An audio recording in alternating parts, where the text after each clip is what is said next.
Test 2. You will hear a number of different recordings and you will have to answer questions on what you hear. There will be time for you to read the instructions and questions, and you will have a chance to check your work. All the recordings will be played once only. The test is in 4 sections.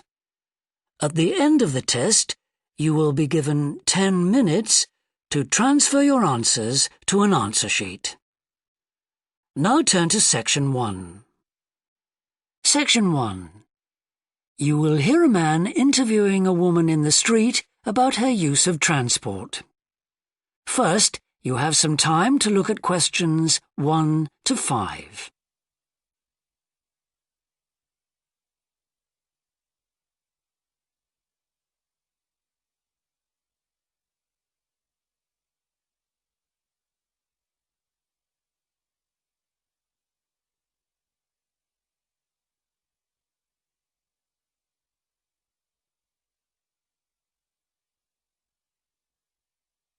You will see that there is an example that has been done for you. On this occasion only, the conversation relating to this will be played first. Excuse me? Yes? I wonder if you could spare a few minutes to do a survey on transport. It won't take long. No, that's fine. Oh, lovely. The survey is on behalf of the local council. They'd like to know about what transport you use and any suggestions for improvement. Can I start by asking you how you travelled to town today? Sure, I came on the bus. The woman travelled to town by bus, so bus has been written in the space. Now we shall begin. You should answer the questions as you listen, because you will not hear the recording a second time. Listen carefully and answer questions 1 to 5. Excuse me? Yes? I wonder if you could spare a few minutes to do a survey on transport. It won't take long.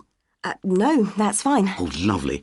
The survey is on behalf of the local council. They'd like to know about what transport you use and any suggestions for improvement. Can I start by asking you how you travelled to town today? Sure, I came on the bus. Great. Now, can I get a few details about yourself? OK. What's your name? It's Louisa. Yes. Hardy. Can you spell that, please? Yes, it's Hardie. Great, thanks. And can I have your address? It's 19 Whitestone Road. Oh, right, I know that area. It's Bradfield, isn't it? That's right. Is the postcode GT7? It's actually GT8 2LC. Great. And could I ask what your job is? Are you a student? I've actually just finished my training. I'm a hairdresser. Oh, right. And one more question in this section. What is the reason for you coming into town today? Actually, it's not for shopping today, which would be my normal reason, but to see the dentist. Right. Thanks. Before you hear the rest of the interview, you have some time to look at questions 6 to 10.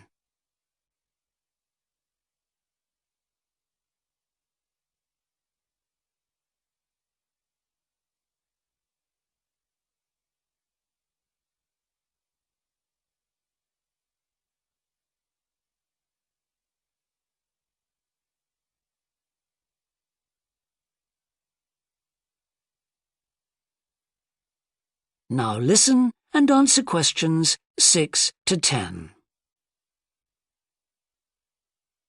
Now, in this last section, I'd like you to give us some ideas about the facilities and arrangements in the city for getting to and from work.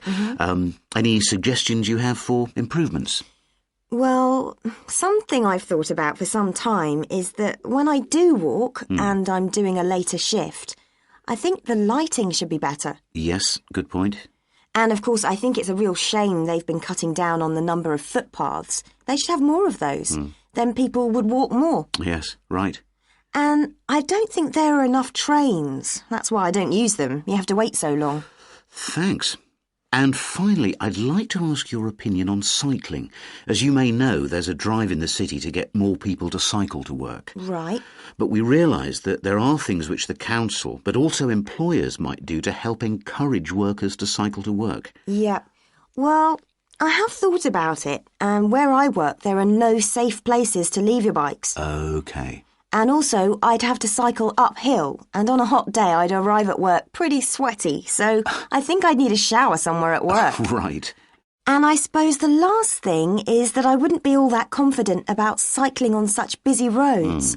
I think I'd like to see you offering training for that. You know, I'd feel a lot better about starting if that was the case. Well, that's very helpful. Thank you very much for your time. No problem. Bye.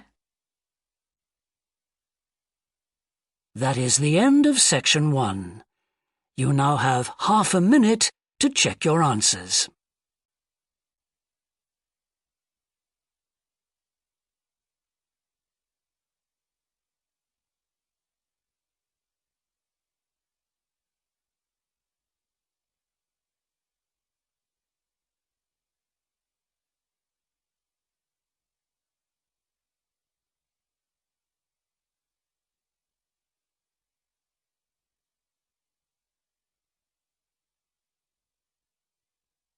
Now turn to section 2.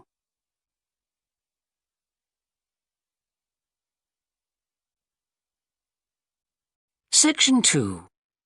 You will hear a representative of a city council giving information about 2 new facilities which are opening soon in the city. First, you have some time to look at questions 11 to 14.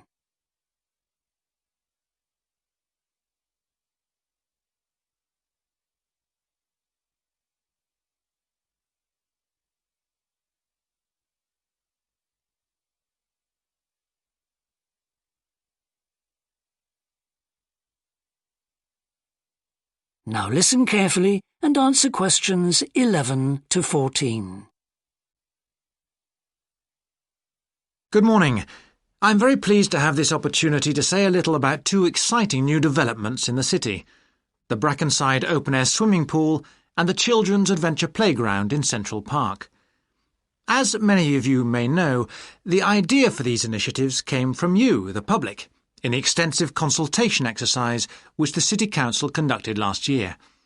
And they have been realised using money from the SWRDC, the South West Regional Development Commission. First of all, Brackenside Pool. As many of the older members of the audience will remember, there used to be a wonderful open-air pool on the seafront 30 years ago, but it had to close when it was judged to be unsafe. For the design of this new heated pool, we were very happy to secure the talents of internationally renowned architect Ellen Wendon, who has managed to combine a charming 1930s design, which fits in so well with many of the other buildings in the area, with up-to-the-minute features such as a recycling system, the only one of its kind in the world, which enables seawater to be used in the pool. Now, there's been quite a bit of discussion in the local press about whether there would be enough room for the number of visitors we're hoping to attract, but the design is deceptive, and there have been rigorous checks about capacity. Also, just in case you were wondering, we're on schedule for a June the 15th opening date, and well within budget, a testimony to the excellent work of local contractors Hickman's. We hope that as many people as possible will be there on June the 15th.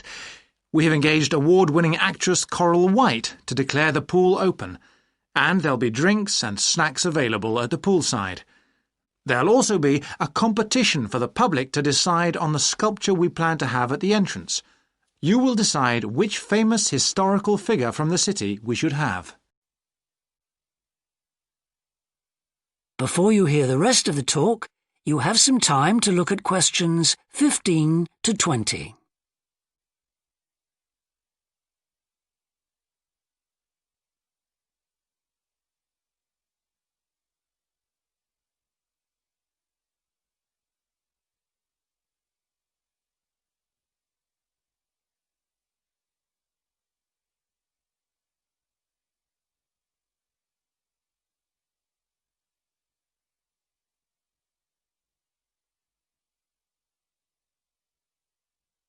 Now listen and answer questions 15 to 20. And now, moving on to the Central Park Playground, which we're pleased to announce has just won the Douglas Award for Safety. The news came through only last week. The unique design is based on the concept of the global village, with the playground being divided into 6 areas showing different parts of the world, each with a representative feature. For example, there is a section on Asia, and this is represented by rides and equipment in the shape of snakes, orangutans, tigers and so on, fauna native to the forests of the region. Moving south to the Antarctic, we couldn't run to an ice rink, I'm afraid, but opted instead for climbing blocks in the shape of mountains. I thought they could have had slides for the glaciers, but the designers did want to avoid being too literal.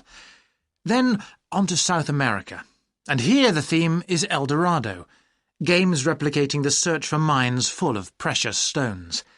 And then, moving up to North America, here there was considerable debate. I know the contribution of cinema and jazz was considered, but the designers finally opted for rockets and the International Space Station. Eastwards to Europe then, and perhaps the most traditional choice of all the areas, medieval castles and other fortifications. Then last but not least, moving south to Africa, and a whole set of wonderful mosaics and trails to represent the great rivers of this fascinating and varied continent. Now, the opening date for our global playground is the 10th of July, and again, we'd love to see you there. So, make a date and come and see this magnificent, original new amenity right in the heart of the city. That is the end of section 2. You now have half a minute to check your answers.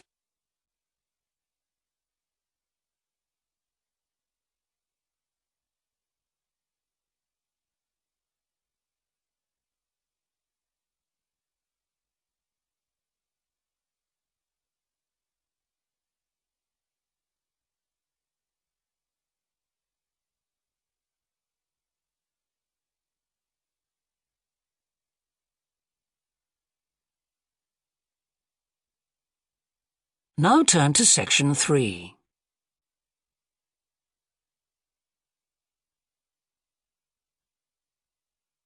Section 3. You will hear 2 anthropology students called Victor and Olivia discussing their joint presentation about a Norwegian explorer called Thor Heyerdahl.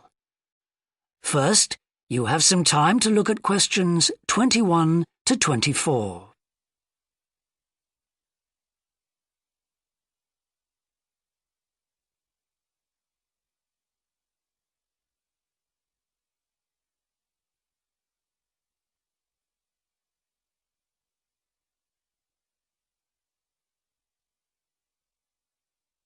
Now listen carefully and answer questions 21 to 24. Right, well, for our presentation, shall I start with the early life of Thor Heyerdahl? Sure. Why don't you begin with describing the type of boy he was, especially his passion for collecting things? That's right. He had his own little museum. And I think it's unusual for children to develop their own values and not join in their parents' hobbies. I'm thinking of how Heyerdahl wouldn't go hunting with his dad, for example. Yeah, he preferred to learn about nature by listening to his mother read to him. And quite early on, he knew he wanted to become an explorer when he grew up. That came from his camping trips he went on in Norway, I think. No, it was climbing that he spent his time on as a young man. Oh, right. After university, he married a classmate, and together they decided to experience living on a small island to find out how harsh weather conditions shaped people's lifestyles. As part of their preparation, before they left home, they learnt basic survival skills, like building a shelter. I guess they needed that knowledge in order to live wild in a remote location with few inhabitants, cut off by the sea, which is what they were aiming to do. An important part of your talk should be the radical theory Heyerdahl formed from examining mysterious ancient carvings that he happened to find on the island. I think you should finish with that. OK. before you hear the rest of the discussion, you have some time to look at questions 25 to 30.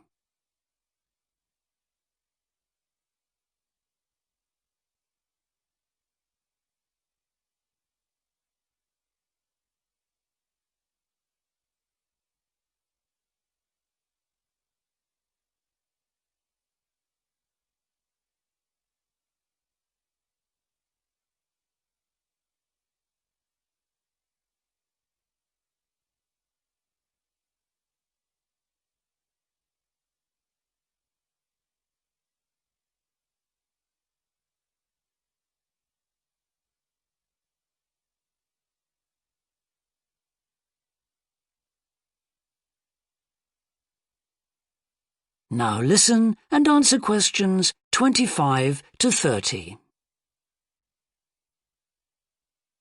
All right, Victor, so after your part, I'll talk about Tor Heyerdahl's adult life, continuing from the theory he had about Polynesian migration.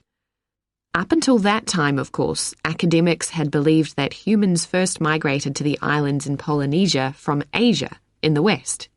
Yes, they thought that travel from the east was impossible because of the huge empty stretch of ocean that lies between the islands and the nearest inhabited land. Yes, but Heyerdahl spent ages studying the cloud movements, ocean currents, and wind patterns to find if it was actually possible. And another argument was that there was no tradition of large shipbuilding in the communities lying to the east of Polynesia. But Heyerdahl knew they made lots of coastal voyages in locally built canoes. Yes, or sailing on rafts, as was shown by the long voyage that Heyerdahl did next. It was an incredibly risky journey to undertake. Sometimes I wonder if he did that trip for private reasons, to show others that he could have spectacular adventures. What do you think, Olivia? Well, I think it was more a matter of simply trying out his idea, to see if migration from the east was possible. Yes, that's probably it. And the poor guy suffered a bit at that time because the war forced him to stop his work for some years. Yes. When he got started again and planned his epic voyage, do you think it was important to him that he achieve it before anyone else did? I haven't read anywhere that that was his motivation. The most important factor seems to have been that he used only ancient techniques and local materials to build his raft. Yes. I wonder how fast it went. Well, it took them 97 days from South America to the Pacific Islands. And after that, Heyerdahl went to Easter Island, didn't he? We should mention the purpose of that trip. I think he sailed there in a boat made out of reeds. No, that was later on in Egypt, Olivia. Oh, yes, that's right. But what he wanted to do was talk to the local people about their old stone carvings and then make one himself to learn more about the process. I see. Well, what a great life. Even though many of his theories have been disproven, he certainly left a lasting impression on many disciplines, didn't he? To my mind, he was the first person to establish what modern academics call practical archaeology. I mean that they try to recreate something from the past today, like he did with his raft trip. It's unfortunate that his ideas about where Polynesians originated from have been completely discredited. Yes. Right, well, I'll prepare a PowerPoint slide at the end that acknowledges our sources. I mainly used The Life and Work of Tor Heyerdahl by William Oliver. I thought the research methods he used were very sound, although I must say I found the overall tone somewhat old-fashioned. I think they need to do a new, revised edition. Yeah, I agree. What about the subject matter? I found it really challenging. Well, it's a complex issue. I thought the book had lots of good points. What did you think of the illustration? That is the end of section 3. You now have half a minute to check your answers.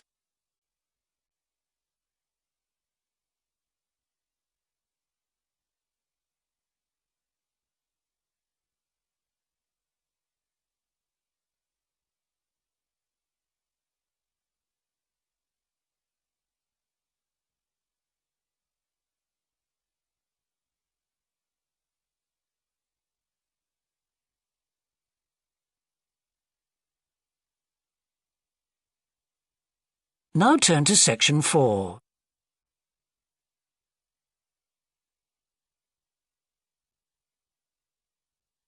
Section 4. You will hear a business student predicting how management might change in the next few years. First, you have some time to look at questions 31 to 40.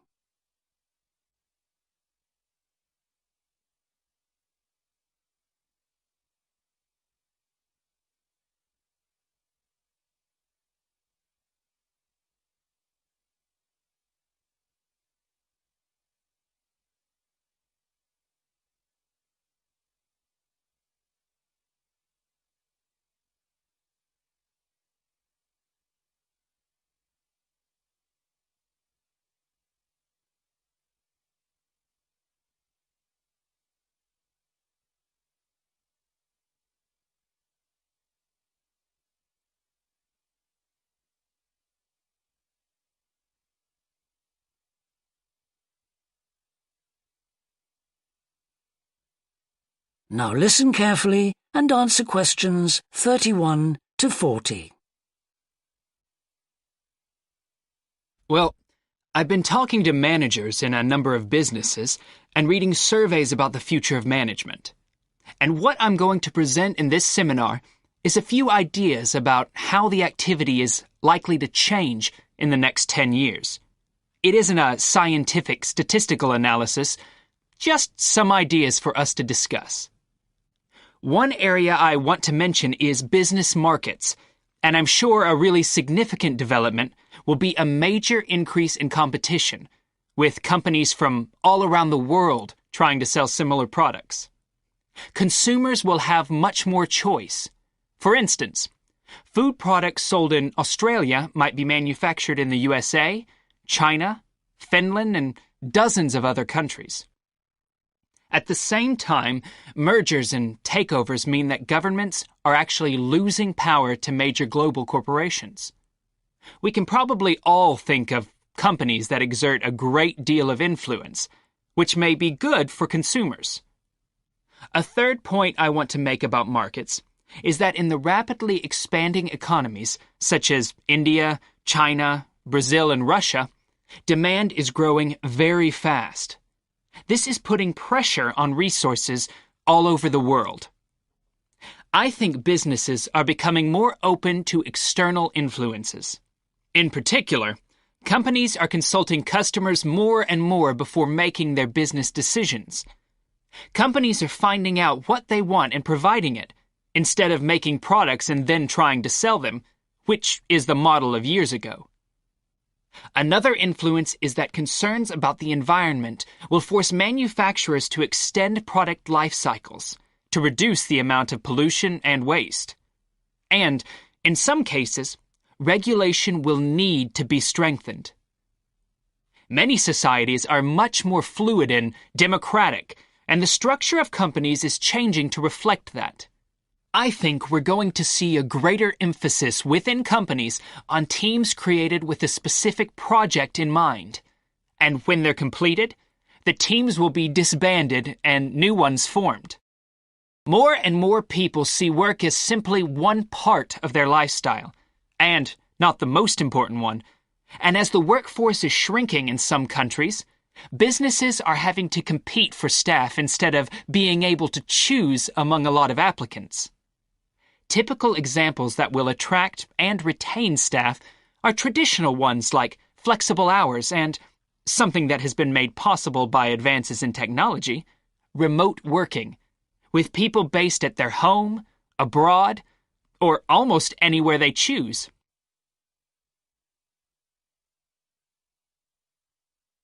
Management styles will almost certainly continue to change.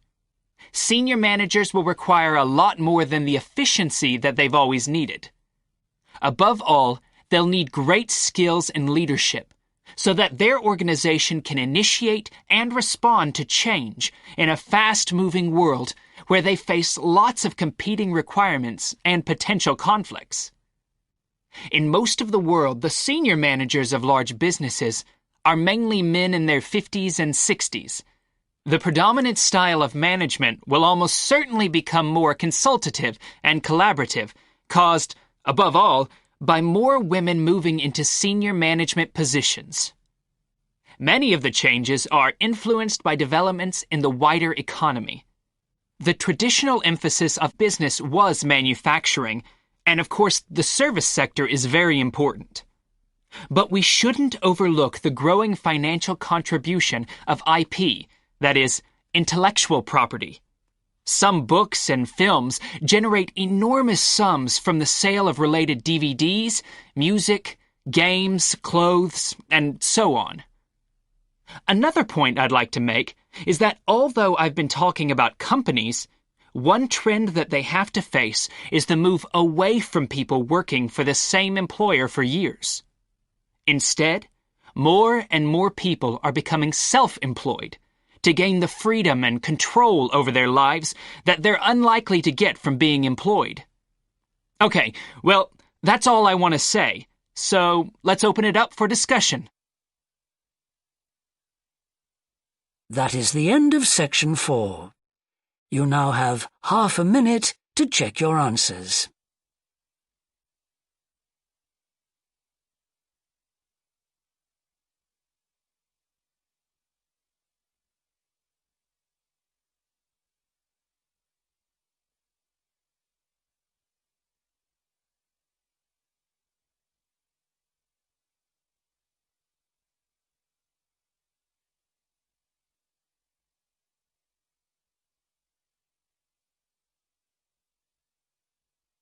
That is the end of the listening test.